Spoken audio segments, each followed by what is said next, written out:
So this is what we will discuss about what are the exams, competitive exams are there in pharma. So what we can do and after GPAD, how we will get uh, into the other exams as well by doing GPAD. So you will get to know about what are other opportunities are there in pharma. So in this slide, what we will discuss is what are the top pharma colleges after GPAD you will get this first, and second, what courses they offers. Second thing, after doing M Farm or B Farm, what job opportunities you have in government as well as private sector, right? So everybody is doing for brief details of these exams, right? And again, apart from this, uh, what every GPAT topper have attitude of cracking the GPAT, how they do it, right? Along with that, how to study for GPAT. So their syllabus is vast. Everybody knows 4 years syllabus, 8 semester syllabus, how to cover it. That is most important part. And after that, which books to refer. So this is also a question from many of the students, and that will guide for which books to choose for which subject. Along with that, how to cover semester syllabus along with the GPAT, right? Everybody is having question mark that I am doing my 7th semester, I am doing my 6th semester, 8th semester. So how I can do it along with the GPAT preparation, so that my marks in the exam also should not fall down during my GPAT preparation. So yes, we will say that how you can prepare about your semester exam along with the GPAT exam. After that, how you can additional syllabus of NIPER you can cover. So what GPAT syllabus you have, along with that, how you can cover the NIPER syllabus and which NIPER syllabus you have after doing the GPAT, right? And along with that, how to solve the question papers. This is most important part. Everybody knows that I have prepared for the exam and now I am going for the exam, but I'm not able to solve it, then there is no point of doing this preparation. If you don't know what is the strategy of solving the exam, then it is very difficult for you to score more Your number. voice is not clear, sir. So, what are the top pharma colleges you have? Yes, after doing B Farm, you have first competitive exam in front of you is GPAT. After doing GPAT, you will be qualified for NIPER JEE. Means after doing GPAT, you are able to appear for NIPER JEE, and after NIPER JEE, you will be having admission for all NIPER institutions. So if you prepare for NIPER JEE once, you will be having chance to get admission for all the NIPER institutions. And there are 4 courses offered by the NIPER institutions. You can see here MS Pharma, M Pharma, MBA Pharma, and MTech Pharma, right? So everybody is able to see these 4 courses are offered by the NIPER institutions. So we can say that after M Pharma and after MS Pharma, you will be getting similar opportunities. After MTech Pharma, you will be having opportunities in industries only, and after MBA Pharma, you will be having opportunities in marketing as well as in project management along with business development. There is another opportunity after B Farm is the GATE and JNU exam you can give, and after that you will take admission into the ICT Mumbai. ICT Mumbai is open for you for all the courses which are related to the chemical. So Institute of Chemical Technology will give you the access to different courses which are MPharm and MTech Pharma. Along with that, you will be having access for MTech Biotechnology. As we all know that new viruses are emerging and virus genome needs to study. What are the RNA, DNA technologies needs to study, right? So MTech Biotechnology is one of the course that will give you opportunities for studying viruses, their genomes, along with rDNA technology, along with downstream processing, antibiotics, right? After that, you will be having admission for MTech Pharma, as I told to you. And there are three different courses after that. Green technology is there, dyes is there, perfumery and flavors, right? So green technology, after doing green technology, you'll be having opportunities in the synthetic chemistry, along with dyes. You all know that colors are very important for food as well as in pharmaceutical industry, as well as in uh, we can say Godrej type of industries, uh, consumer product industries, we can say. So these industries have the opportunities for dye students. Along with that, perfumery and flavors. This is also important in chocolate industry, and these kind of Sir, your students. face is not clear, sir. So, MTech biotechnology along with this green technology, dyes, perfumery, also you will be having chance to get admission uh, after GPAT, as well as there is a JNU exam. Okay, yeah, yes, you have to keep in mind that JNU exam is also important.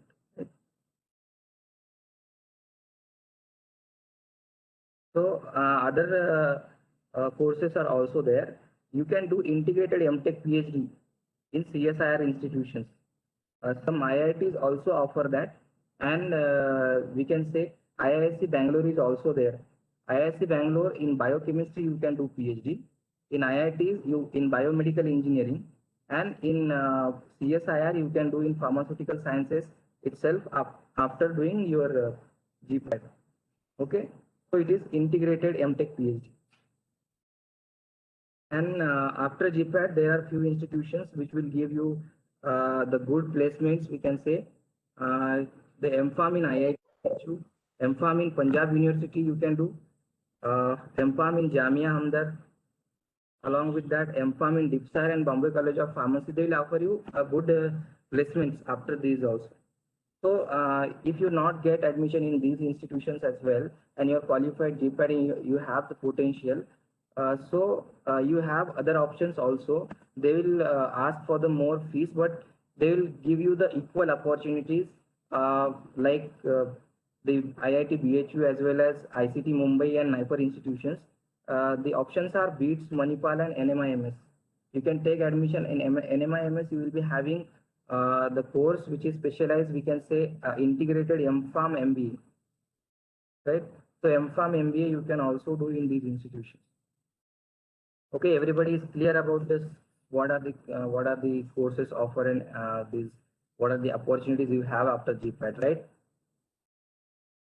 So coming to the job opportunities. Job opportunities after BPharm and MPharm, you will be having jobs like pharmacist.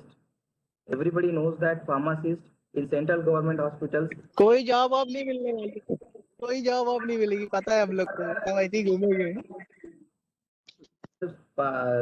Doing a BPharm, you will be having opportunities as a pharmacist in central government hospitals. There are few departments like CGHS is there. Okay, ESIC hospital is there. Okay, railway in railways you can get admissions, and in the some of the we can say defense. In defense also there is requirement of doctors and pharmacists. There also you will get the opportunities. You can give the exams in this department also. Apart from that, pharmacist in state government hospitals you can join. There are few departments like district headquarters you must be knowing, right? Municipal corporation hospitals and state government hospitals.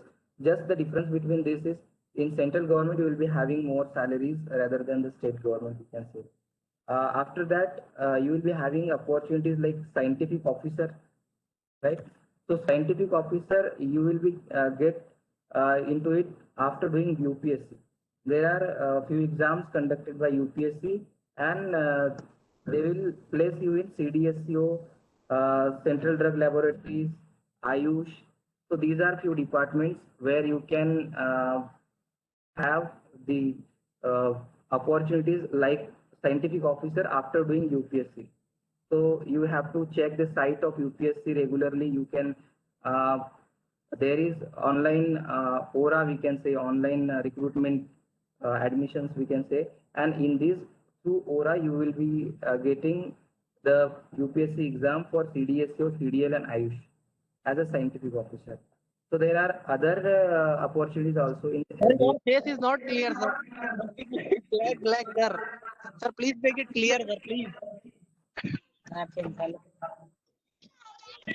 So please make it clear, sir. in Sir, it is respect, not looking interesting, sir.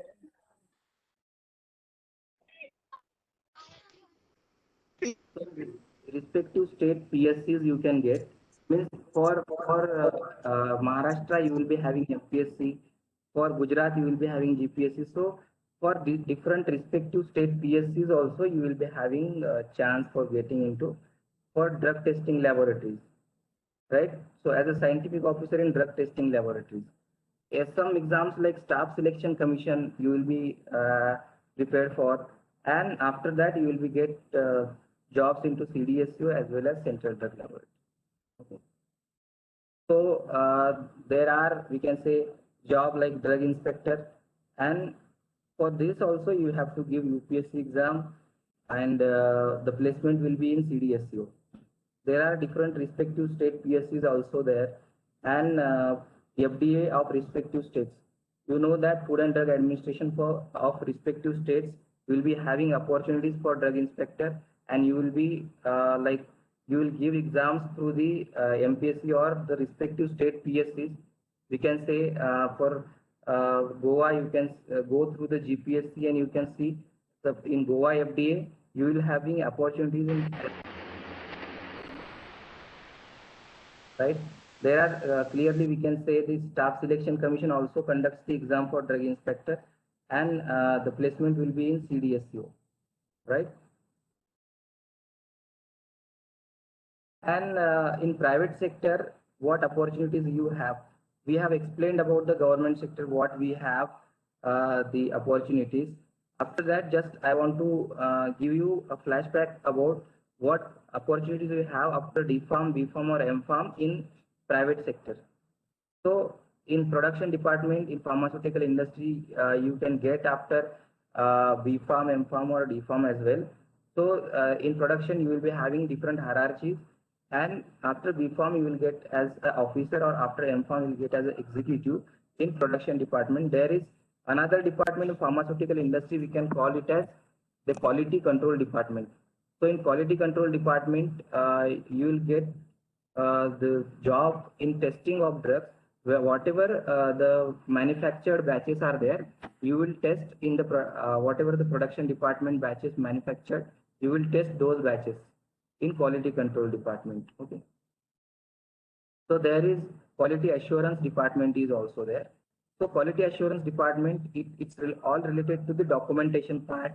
Whatever the testing has done by the quality control department, and whatever the production department manufacturing batches are there, that will be documented by the quality assurance department for FDA inspection. If any Food and Drug Administration comes into the industry and they inspect for quality of the product, then quality assurance department give them documentation, and in this department also you will be having job opportunities after doing the B Farm and M Farm, we can say. So in sales department also, we all know that in sales how what job opportunities we have after doing the B Farm, D Farm, M Farm.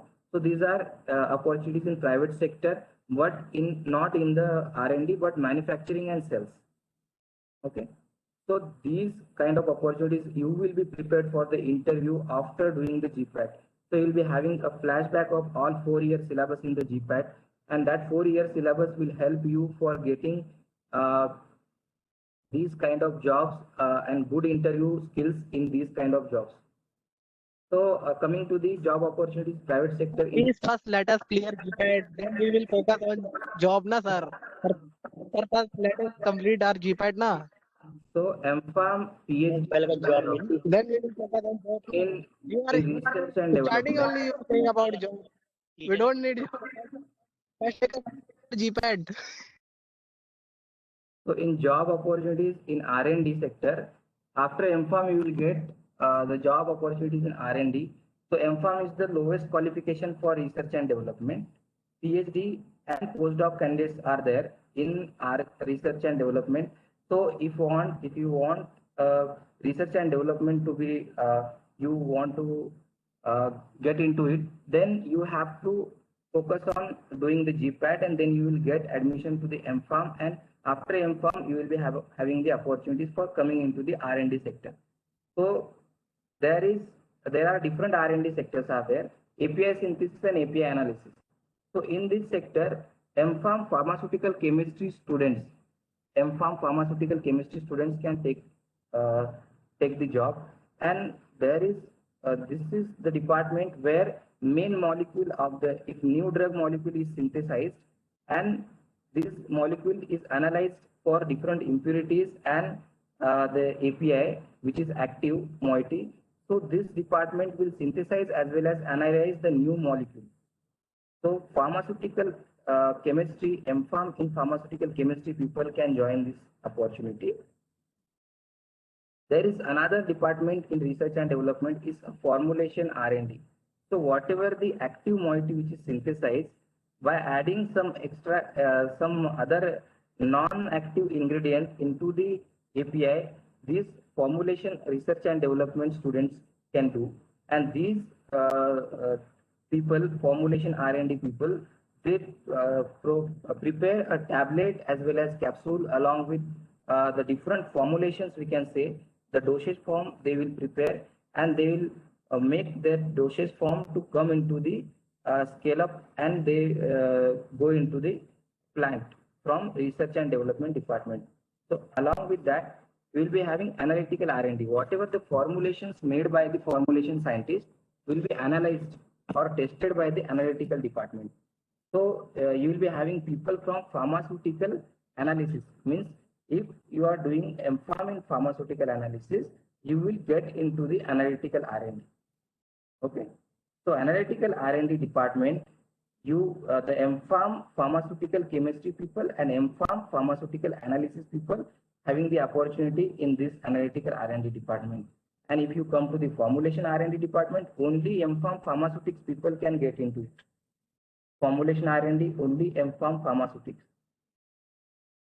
So in clinical research, MPharm pharmacology people having opportunity in clinical research, they will do the research like human studies along with preclinical animal studies, we can say. So these studies with the new drugs, this clinical research department do. So this is all about the MPharm, PhD and postdoc people, what opportunities they have. So after doing this MPharm, you will be having one opportunity in department like regulatory affairs and IPM, which is intellectual property management. So regulatory affairs, they are dealing with the different countries' regulatory bodies. Like if India is there, CDSCO. If US is there, USFD. So this department will give the approval for any new component which comes into the market. Just like if India prepare a vaccine, and if they want to test a vaccine in India, and in Indian people, they need to take permission from Indian regulatory authority. So to ask for the permission and to submit the document, this regulatory affairs departments come into the picture, and these people will help us to connect with the different regulatory authorities of different countries. And IPM, they are related with the patent department. Okay, so this is all about the R&D in private sector.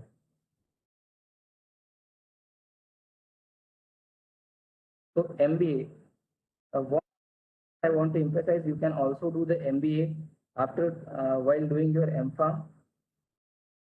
So you will be having opportunities: business management, product management, SCM or resource planner, we can say, human resource management, sales and marketing management, finance accounts management. Okay, and these are few exams you can also give along with the GPAT. So these are few colleges and exams. So how the GPAT topper prepare for their exam? First, they avoid the neighborhood competition. Means whatever you are preparing for the exam, like if you are preparing for the semester exam, then you will feel about your class. So you want to get topper out of the class. But if you come into the GPAT or NIPER exams, you will be having competition throughout the India.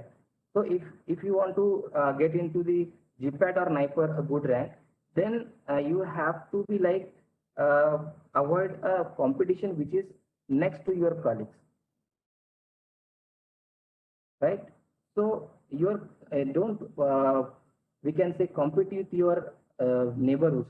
Just compete with all students from the India, right? Then you will get a good rank. Consistency you have to maintain. Whatever you are reading today and how much time you are taking for reading, just every day give the same time. If you are giving for 5 6 hours, give tomorrow also 5 6 hours. Don't study like if you are studying for 12 hours today, then tomorrow there is no study. A day after tomorrow there is no study. After that you are studying for 4 5 hours. There is no proper planning of the study or consistency in the study that will make you forget whatever part you have studied in the past.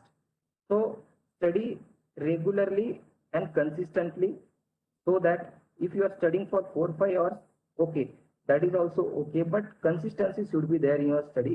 Every day you should study the part which is uh, against in front of you, and you have to revise the part you have studied yesterday. And second thing, whatever you are studying and whatever I can say, if you are going for any exam, get completely involved in it. If you are like if you are studying for GPAD and you are thinking about any other exams also, and if you are that will make you not make you completely involved in one exam. And second thing, don't think about the others, what the others are doing, what we can say, what uh, how much rank we got in our college. So don't think about that. What you can get, that is important. And second thing, get completely involved in it means every time you have to think about your exam. So don't think about anything, just think about exam and get completely involved in it. Second, continuous revision and discussion is important. If you are having friends, and these friends will discuss about whatever the part they have covered, and if you discuss about whatever part you have covered, then study will become easy. So you all know that if I am studying for first time, it will take more time for me. So if somebody will come and explain me in fast, that will take my less time. So I can say, if you are preparing for GPAT, and if your colleagues or if your fellow students are preparing for it, so let them prepare for another two topics, you prepare for few other topics, and both explain to each other what you have studied, and that will make a simpler form for every topic to you and your friend. So continuous revision and discussion amongst your friends regarding the studies you have done is important. So I have the example in only uh, from the one room, the students, three students got the good rank in top 50. We can say they all kept discussing with the whatever part they have studied. They all kept debating with their whatever concepts they had, and they got the good rank. All those three students from one room itself. So this, we can say, this is a power of discussion from your group of the students. Then proper planning of the study is important. Like if I am preparing for the GPAT, I should cover the first and second semester first. Then I should start, if I am having a time and I am giving the GPAT for 2022, then I should prepare the topics which are I have covered in first sem, second sem, third sem, fourth sem. And then I know that I am preparing for the semester exam, so I will study this syllabus. What syllabus? Your seventh semester syllabus, sixth semester syllabus, in which sem you are, you will prepare for that. But the syllabus which is covered in first and second year, that also you have to take with you. So for that, proper planning is important. So you'll take the syllabus from first year and second year, revise that, and whatever you study for your semester exam right now, if you are in seventh semester, if right now you are in sixth semester, then study for your semester in such a way that you are studying for the GPAT. Pick out some questions, pick out some notes, and underline the important points from your books, so that you will prepare for semester as well as your GPAT in that semester. And whatever part you had in your past semester, that you can cover first. Then time management is important. Like if you are having some, if you are taking meal, you can read those things in your room. You can attach the whatever charts you have prepared. What are the what we can say, if you have prepared for your notes, and if you have prepared a short points, then you can attach in your room, so that you can manage your time. And second thing, you can study in traveling. If you are in bus or something, you need to travel, you can study in that also. If you are doing some work, you can record audio things, and you can listen those things in while doing your work also. So this is what you can manage time, and you can cover your all semester syllabus. I think it's clear for you for this, right? Second, then how to study. Start from the basic. It's important that if I'm starting medicinal chemistry directly, I can't get it. If I'm starting pharmacology directly, I can't get it, right? So start from the basics. If I am studying for medicinal chemistry, start first the organic chemistry. Start reading from orbitals, start reading from sharing of bonds, start reading from what we can say, the reaction, basic reactions, what are in the pharmaceutical related or organic related. Then come into the heterocyclic chemistry, then study the rings. And then after studying the what are the basic rings and the organic chemistry reactions, then come to the medicinal chemistry. Then you come to know that what medicinal chemistry is stating, what that molecule having the rings, what type of ring it is having, what type of lead it is having, lead molecule it is having.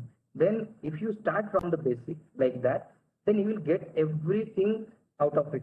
If you start the pharmacology directly, if I want to start the cardiovascular system, I will not get it. If I'll start it from the basic, like I'm studying human anatomy and physiology. After that, I am coming to general pharmacology, where I will study the receptor, where I will study the mechanism of drug action, and then I will go to the basic topics of the pharmacology. So that is very important to starting from the basic. You all know that what is the basic for which. If you start the pharmaceutical analysis, what is the basis for it? For pharmaceutical analysis, basic is inorganic chemistry first. Study inorganic chemistry first. Then radio magnetic waves. Then you get into the chromatography part, and then you get into the spectroscopy part, right? So this is what the sequence means. You have to start from the basic, and you have to plan the study accordingly. And if you want to, if you want to study the medicine, what we can say, pharmacognosy, then you have to start from the general pharmacognosy first. What general pharmacognosy says, that what is stomata, what is my the TS, and what are the part of TS, like that. Start from the basic, and then come to the original part. What are the biosynthetic pathways for any drug, how it is synthesized. Means I'm saying that this plant is having this drug into its chemical constituents, but we know that if it is chemical constituent, how it is forming in the plant body, that we also need to study. So the biosynthetic pathway, we can say, this is the basic of pharmacognosy. So you have to start from the basic. That is really important. Develop a thinking ability. So there is option, we can say that if I am studying for one part, I should imagine another part. Means I have studied the organic chemistry, then I have studied the sharing of bond, I have studied what is coordinate, what is covalent bond. Then from the structure only, from the starting material only, I can understand, if I am studying the basic, which bond can be formed, for where bond can be formed. So I no need to study for more syllabus. I can just think about it, and I can solve the question, or I can imagine what is the next part of it. Means I have studied my we can say the polarity of components. Then based on the polarity, if somebody will ask me whether it can pass the blood-brain barrier or not, from that I can say that yes, it is able to pass the blood-brain barrier. Why? Because it is lipophilic in nature. It is not polar. It is a non-polar component. It can pass blood-brain barrier. So we can say that the thinking ability, if we develop, so it will help us not to read much, just to think, and based on that you will cover the more syllabus. And interlinking the subjects means I am studying the pharmacognosy, and in pharmacognosy I am studying the glycosides, and in glycosides I am studying the digitalis glycosides. You all know about the digitalis.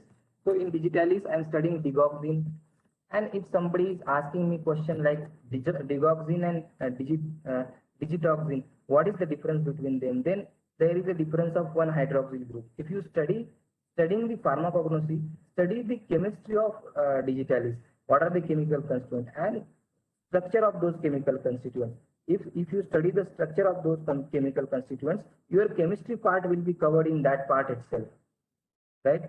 And if your chemistry part will be covered, your pharmacology part also will be covered. Why? Because if you are studying like if somebody is asking it is why the digoxin is having cumulative action in the body, why digitoxin cannot be given, why digoxin is preferred in place of digitoxin, why this digoxin cannot remain more time in the blood than digitoxin. You will get answers of all these questions from structure only. So you read the structure in pharmacognosy itself, so that you will get the medicinal chemistry touch. Along with that, you will get a pharmacology touch, right? So this is what the relation of the subject. If you are studying the human anatomy and physiology, you need to understand that I have studied in physiology that there is action potential in the heart. So that action potential and drug acting on that action potential I am studying in pharmacology. So interlinking between these subjects is very important. Then correlate your practical knowledge with theoretical knowledge. If you are doing a practical, and if you see that in my practical I have done this like extraction of caffeine alkaloid. So how I have done that extraction, which solvent I have used, and why I have used those solvents, right? Why means based on the solubility of that alkaloid I have used that solvent, based on the separation means which flask I have used, and why I have used that separating funnel, right? So in which part means in which solvent my caffeine is coming and which solvent it is not coming, and how I have done the crystallization of caffeine. So based on that, you will get into the theoretical knowledge also. So correlate them, practical and theoretical. Read the theoretical. If I am studying what I can say, if I am studying the synthesis and I am doing the synthesis of prednisolone or some part, then what I have used the starting material. Read that one during the practical, so that you will get some understanding of theoretical knowledge, and understand which type of reaction we have done, which means all the theoretical part you can understand from the practical, and if you correlate between them, it will be easy for you to keep in mind for longer time. And if you are studying, while studying, pick out the points which require revision.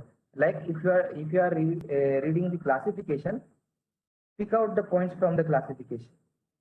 And you must be knowing that once reading the classification, it will not be remembered. So I need to read it for multiple times, and I need to revise it for multiple times.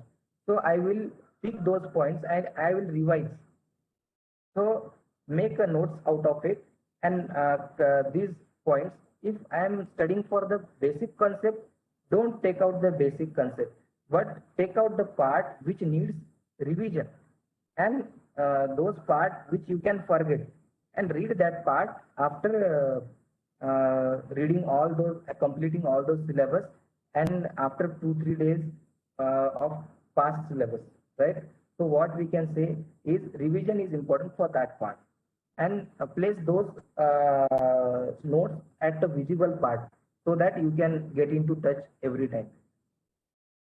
And whatever knowledge you get, you have to share with your friends, so that they will also get something out of it, and your revision can be happen, right? This is very important. So now coming to the books refer. So what requires what are from which books questions will be asked?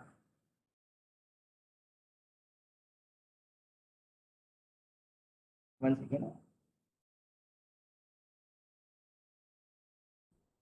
Yes. So first, all we know that coming into the picture, first most questions based on the pharmaceutics part. So for dosage form technology, particularly tablet capsule, we can say sterilization and parenteral preparations along with aerosols. These part we can cover from Lackman and Lieberman. If you come to the second, biopharmaceutics. Biopharmaceutics, you all know that there is no other book and no other option to Brahmankar. All questions will be made from Brahmankar for biopharmaceutics part. For physical pharmacy, we all know that physical pharmacy, C.V.S. Subramaniam is the book where you can get very easily. For Martin, you require more time to read, but if you read from Martin, C.V.S. Subramaniam part will be a summary of it. So we can say that if I want to read very fast, I'll choose the C.V.S. Subramaniam.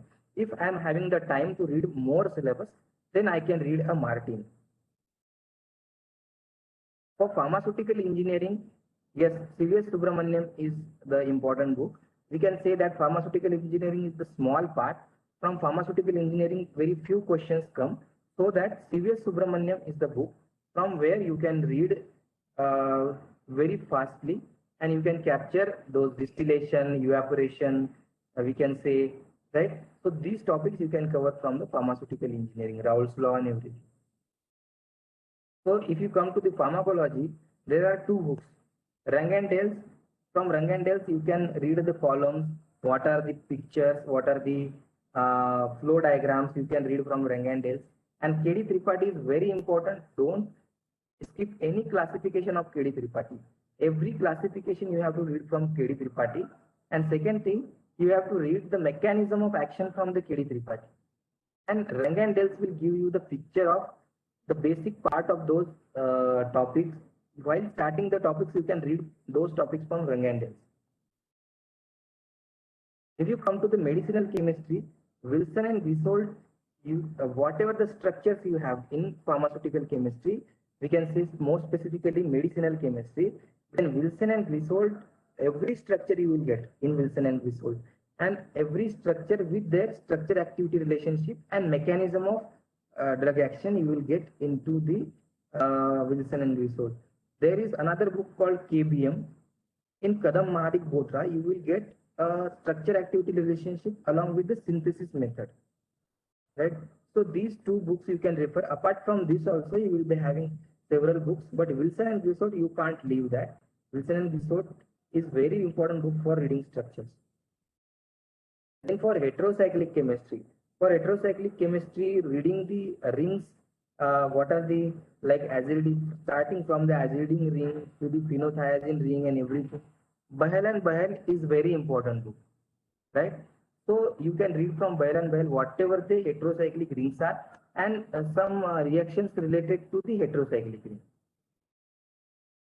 For organic chemistry, Morrison Boyd, and if you are not able to understand Morrison Boyd, Boyle and Boyle is also equally important, but Morrison Boyle questions can directly pick out from the Morrison Boyle. I have seen the questions in GPAT like the synthesis as well as from the stereochemistry part. Morrison Boyd is very important for organic chemistry. For biochemistry and biotechnology, Satyanarayan is the only book. And for pharmacognosy, Gokhale Kokate is only book. So for practical pharmacognosy, if you want to read the stomata, trichomes, everything, you can read from Khandelwal. And in case of pharmaceutical analysis, if you want to read the titration analysis, Kasturi Vodoscar is sufficient. But if you want to read the spectroscopy, then you can read Pavia, and Vyar Sharma is also good book. Okay. So if you want to read the chromatography part, then Remington is very good and Kasturi Vodoscar. Okay. I think this is all clear about the syllabus and what part we can cover. So for preparing GPAT along with your semester, we can say that don't start semester preparation till 1 month remain for the exam. Yes, if you are close to your exam, and now you can start preparing for your semester exam. But your semester exam is 4-5 months away, then prepare for the part which is covered from the last semester or last to last semester. So whatever the semester you have covered from the past, that those semester you have to study before 1 month remain for your the actual semester exam. And while having sectional exams, you can make points for the GPAT as well, right? So you will be having 2 3 sectionals. If you are having 2 sectionals, before the preparing for 2 sectionals, so the semester you are studying for, you have to prepare a points for GPAT as well. And if you are studying for the semester, then 3 months of the semester use for preparation of other semester. Means you all know that you will be having 4 5 months for the semester. So use only 1 or 2 months for your present semester, and all the 3 months you can use for the your last semester, whatever you had first, second, third, fourth. For those semesters you can use that other time. And if you have completed your 7th semester and now you are in 8th semester, then you have to completely get into the GPAT. You will get directly the time. Don't start for the 8th semester. Just read for whatever the part which are covered up to the 7th semester and the 8th semester part which is related to GPAT. And if you have completed your GPAT and you got a good rank, then don't waste time in celebration. Why? Because you have cracked the GPAT but you have not get the college, and you want to make another opportunity in the form of NIPER. So don't waste your time into the celebration. If you have get good rank into the GPAT, start immediately for NIPER JEE preparation. Why? Because your knowledge is fresh. You will be fresh after qualifying GPAT. So freshly you can start for the NIPER JEE. Now there is for NIPER JEE syllabus is similar to GPAT. It will be all syllabus similar to GPAT. Only you will be having questions apart from the GPAT. Means 80 to 85% part of the GPAT will come in NIPER JEE. What additional 20% you have to prepare is about English language.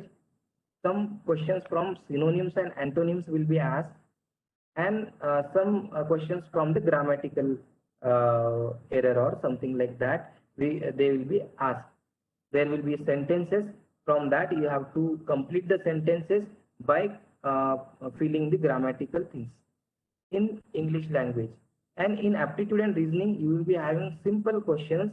You can cover it from the books like Agrawal, R.S. Agrawal, you can use for aptitude and reasoning, and those parts, and small questions you can prepare for. There will no big questions will be asked from this aptitude and reasoning part for pharmaceutical students. In case of this, you have left about the biostatistics part in our GPAT, but in NIPER you have to cover biostatistics as well. So you can cover in NIPER biostatistics, ANOVA, and the data, everything, the definition, basic definitions, right? So standard deviation and everything. So you can cover in biostatistics in NIPER JEE.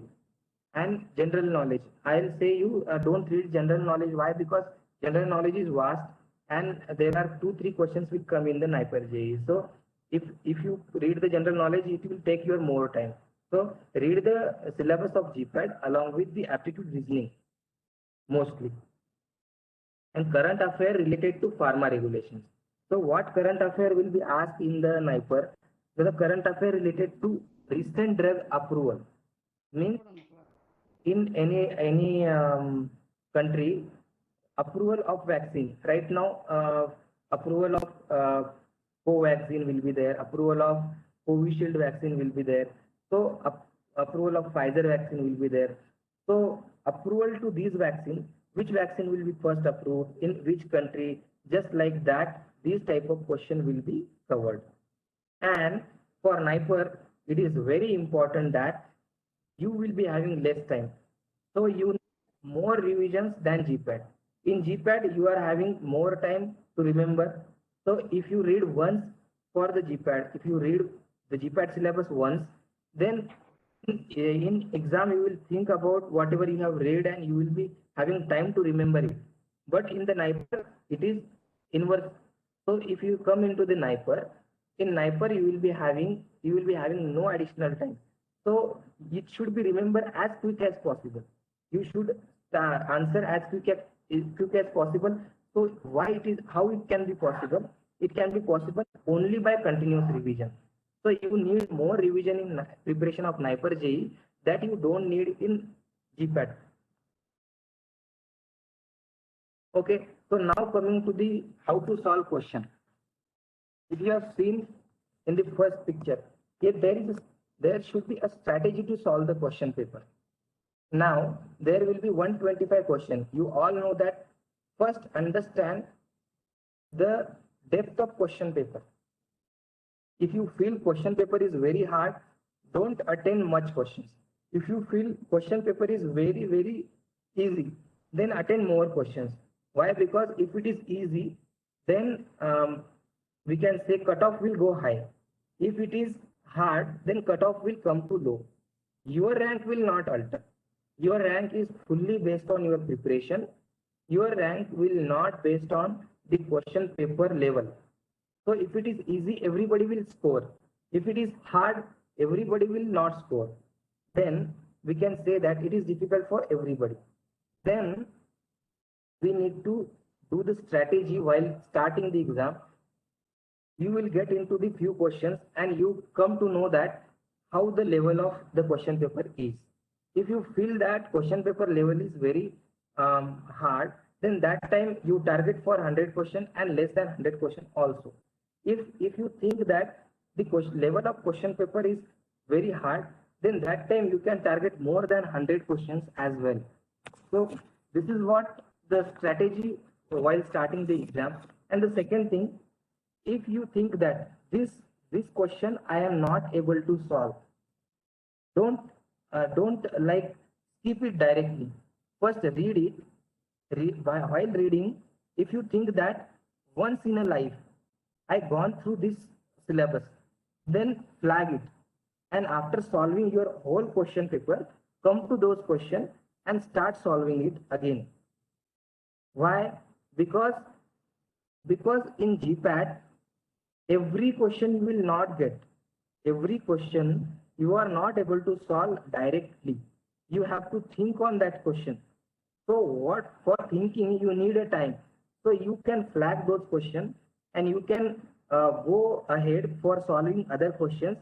And after solving whole question paper, come back to those questions with which you have marked flagged.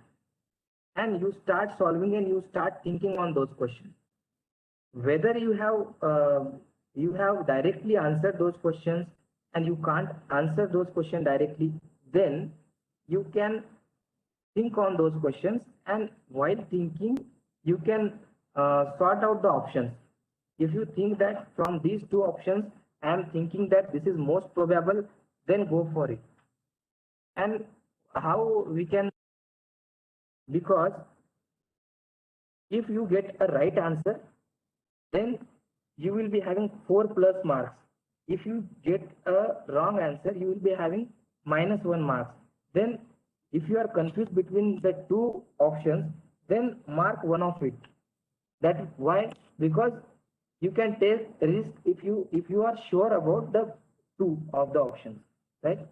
This is what the strategy we can say. And how many questions you can attend, that is fully based on the level of question paper, right? So again, level of question paper and your ability to solve it. Which question to solve and which question to leave, that is also very important. If I am thinking that, like, I'll show you with the questions only directly, which question to solve and which question to leave. Now coming to the question and answer, if I'll ask you the question like, which of the following drug is present in hemiacetal form? So what you can mark? Can anybody answer it?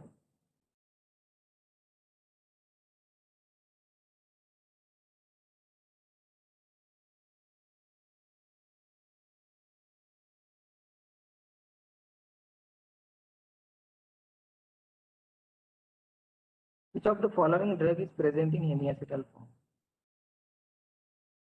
I think hydrocortisone, sir. Hydrocortisone. Why? Is any logic behind it? Or you have read directly?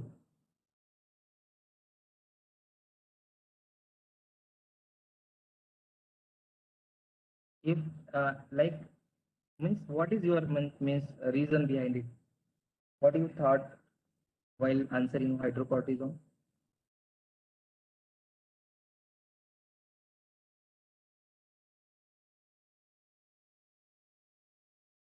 We all know that. Sir, somewhere I read it. Okay, somewhere you read it. We all know that hemiacetal is the reaction of aldehyde, and if aldehyde and OH group present adjacent to each other, then this hemiacetal reaction can be means happen. We can say that in aldehydes which are having OH group near to them, means if you see the structure of we can say glucose. Glucose will also having the CHO group, means aldehyde group. Along with that, they are having multiple OH groups. So these type of drugs can form hemiacetal form. This is what the reaction you have studied in aldehyde and ketones. Now, this reaction, how it can correlate with the these drugs? While reading the structure, in which drug you think that aldehyde group is there?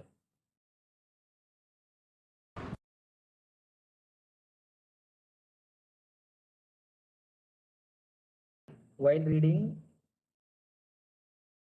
in which drug you think that aldehyde group is there? Aldosterone. Yes, aldosterone. Then we all know that there are OH groups in all the corticosteroids, but aldehyde group is present in aldosterone. So we can say that aldosterone can form hemiacetal form, right? So this is what you have to reach to the answer. So these type of questions you will not directly touch in the books, but you have read somewhere how hemiacetal reaction can happen in aldehyde and ketones, right? If you have seen that hemiacetal reaction in glucose, because in glucose also aldehyde group is there, OH group is there, means based on that you can put a logic and you can answer that aldehyde group must be present in aldosterone and aldosterone can form the hemiacetal form. This is what by logic you can solve the answers. There is another question like this. The rate of drug transport across a cell membrane by lipid diffusion depends on all the following parameters except.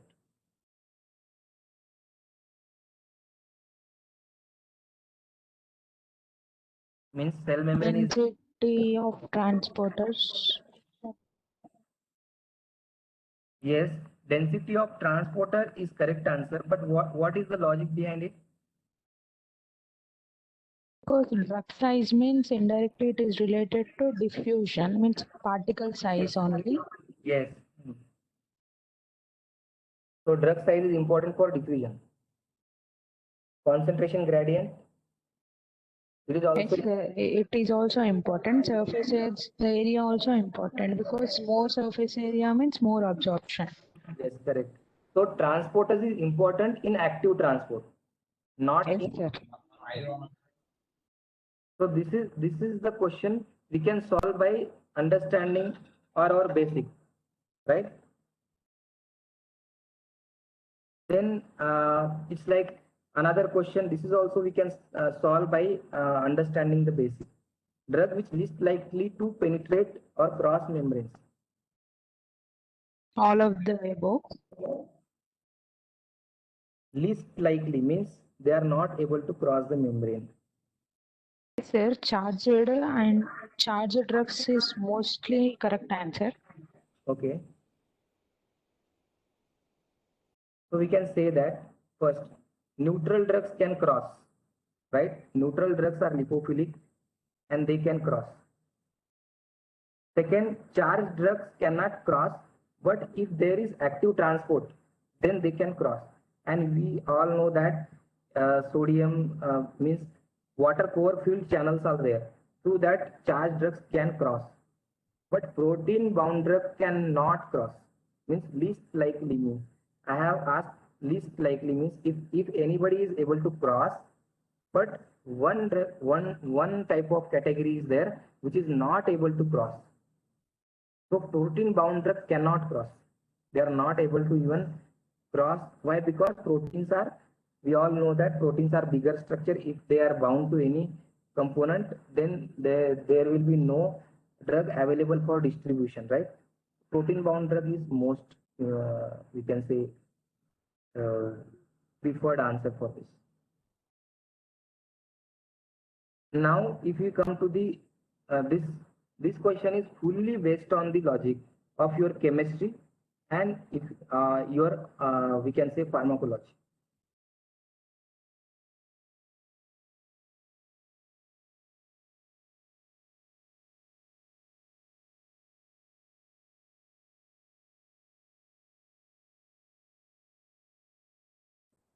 I think it is the amine transporter, sir.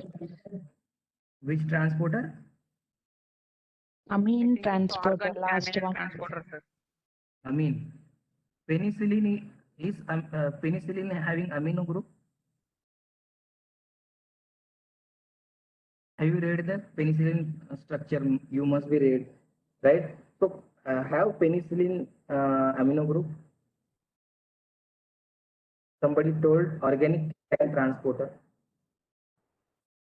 Organic anion transporter is correct answer. Why? Why? Because anion means negatively charged. So provane acid means the provane acid by the name itself, what it is telling? Provane acid means it is having acid group. And you all know that after ionization, acid will form COO minus. And if you come to the penicillin, penicillin itself having COOH group at third position, right? And now they can compete with each other for anionic transport. What do you think?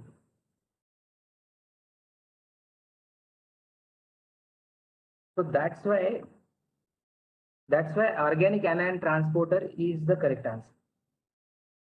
So which drug can important for organic cation transporter? You all know that positive charge will be there on quaternary ammonium compound, right? So like benzalkonium chloride, like that. These drugs having quaternary ammonium compound.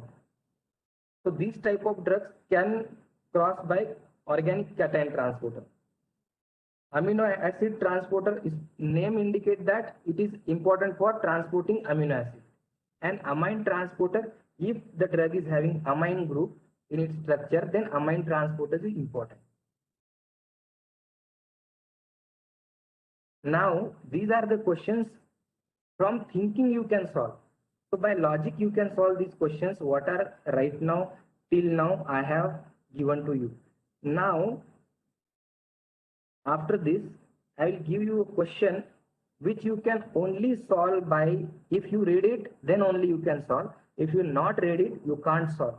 So go to this type of question only if you know the answer, right? Anakinra is Platelet activating factor antagonist, I think. no. TNF alpha receptor. Yes. TNF alpha receptor TNF alpha receptor. TNF alpha is not. IL-1 receptor antagonist. Yes, IL-1 is correct answer. But this type of questions you can only solve if you read it. There is no any logic. If like the back question, if you go penicillin by structure, by understanding what chemistry this probenecid have or acid, then you can make a logic like acid are negatively charged, then anion must be there, organic anion transporter must be there. So by thinking you can solve this question. But this question, anakinra is, if you know it is interleukin 1, then only you can say that it is interleukin 1 antagonist. So there is no logic for solving this question. So this type of question will come. If you know it, solve it. If you don't know it, don't flag it, don't think on it, just leave it, right? Now second question you have, disintegration test apparatus has 6 tubes, which are 2 inches long, sir. 2 inches. So this is what we can say, if you know the answer correctly for this type of questions, then only you can solve. Why? Because this is IP, and if it is IP, then one line answer only is there, right? You can't, and you can say there is no basic behind it. Just read an answer, right? So if you know the answer, then only you can solve these type of questions. So there is, answer is 3 inches long. So we can say, as per IP or USP, we can say that the disintegration test apparatus has their tubes 3 inches in the length. Means if you don't read it, don't solve this type of question.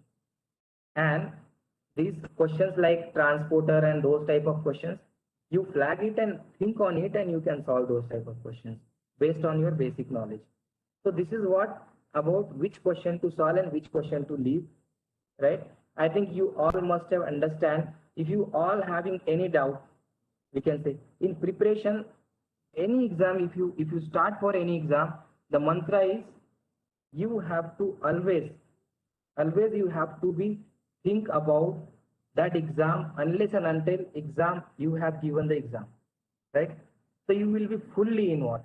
If anything you do, you should be fully involved unless and until that you can't crack any exam. So I think this is sufficient for all of you. If you have any questions, your questions will be encouraged.